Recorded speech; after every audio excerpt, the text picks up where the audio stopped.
મહેશગીરી બાપુ બ્રહ્મલીન થયા બાદ જૂનાગઢમાં ગાદીનો વિવાદ હજી પણ શમી નથી રહ્યો।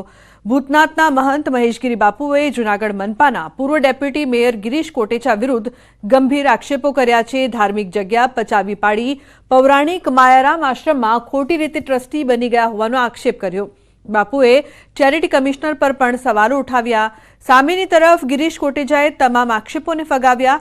પોતે કોઈ ખોટું કામ ન કર્યું હોવાનો બચાવ કર્યો। માયારામ આશ્રમ અને વ્યાસ ભવનના ટ્રસ્ટીઓ પણ ગિરીશ કોટેચાના બચાવમાં આવ્યા છે। બધું જ કાયદાકીય રીતે કરાયું હોવાની સ્પષ્ટતા કરી છે। ઘરમાં એ હરસુખભાઈ ત્રિવેદી કરીને એડવોકેટ છે, એ બધાએ પહેલ કરી અને પહેલ કરીને એમને જાણ પણ નથી કરવામાં આવી અને અમને જાણ કર્યા વગર અપમાન કરવામાં આવ્યું ભગીરથદાસજીનું। એમને જાણ નથી કરી, કઈ નથી, એમની જગ્યાએ ગિરીશ કોટેચાને બનાવી દીધા। બીજું કૌભાંડ ધાર્મિક જગ્યા પચાવી પાડવાનું। હવે એમાં ટ્રસ્ટી તો બની ગયા। મજાની વાત સાંભળો કે ચેરિટી કમિશનર જે નાયર હતા, અહીંયા જેમ રચિત રાજે કર્યું એવું જ કૃત્ય આ ભાઈએ કર્યું। કોણે? નાયર ચેરિટી કમિશનરે। આ ખોટી વાતનો માસ્ટર માણસ છે। એ સમયે જગ્યામાં હરાજીમાં અમે રાજકોટ ગયા હતા ને એમાંથી લીધેલી હતી। આ પણ પ્રાઇવેટ ટ્રસ્ટ હતું। આ કોઈ આવા જે તું બધાની ઉપર ચડી બેસે જ ને એવું ટ્રસ્ટ નહોતું। આની કાયદેસર 1997માં હરાજી થઈ હતી, એની બધી નકલ છે। 37 ગાયો છે અને 60 છોકરાની ત્યાં આવક તો છે નહીં કોઈ।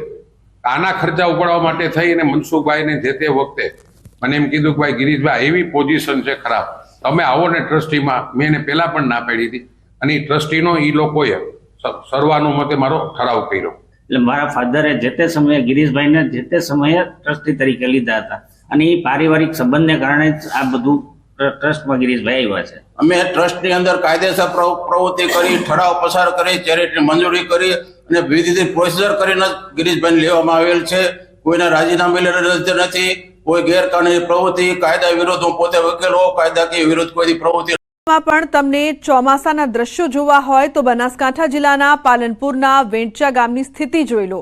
વેંચાથી ભવિષ્યના માર્ગ પર ભર શિયાળે ચોમાસા જેવી સ્થિતિ ઊભી થઈ છે અને તેની પાછળનું કારણ છે ગામ નજીક કોઝવેમાં નાળાની અછત, જેના કારણે રસ્તા પર જાણે કે પાણીનું સામ્રાજ્ય જામ્યું હોય તેવું જોવા મળી રહ્યું છે।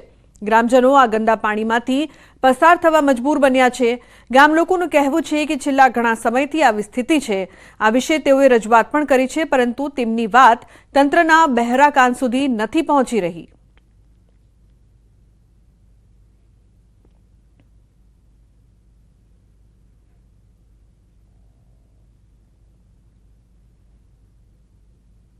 અહીંયા અમારે પાણી વહી રહ્યા છે। અમારી ખૂબ જ તકલીફો છે। અમારે અહીંયાથી ચાલવું કેવી રીતે ચાલવું, ભાડા લઈ અને વસ્તી કેવી રીતે અહીંયાથી નીકળે, હાલત તમે દેખ્યું ને, ભાડા લઈને કેવી રીતે નીકળવું। આથી અમારે આ છોકરાઓ પણ સ્કૂલે જતા અટવાય છે, કેમ કે અહીંયા પાણી આવે છે। છોકરાઓ બૂટ મોજા પહેરી અને કેવી રીતે અહીંયાથી નીકળે। કેમિકલ યુક્ત આ પાણી છે ને બહુ ખરાબ છે। ઉઘાડા પગે બાળકો ચાલવાથી છે એમના પગે ફોલ્લા ઉપડી જાય છે। કેટલી વાર સરપંચને બોડીની રજૂઆત કરીએ પણ યોગ્ય પગલાં લેતા નથી આ લોકો। તો હદ તો ત્યારે થઈ ગઈ જ્યારે ગામના વિદ્યાર્થીઓએ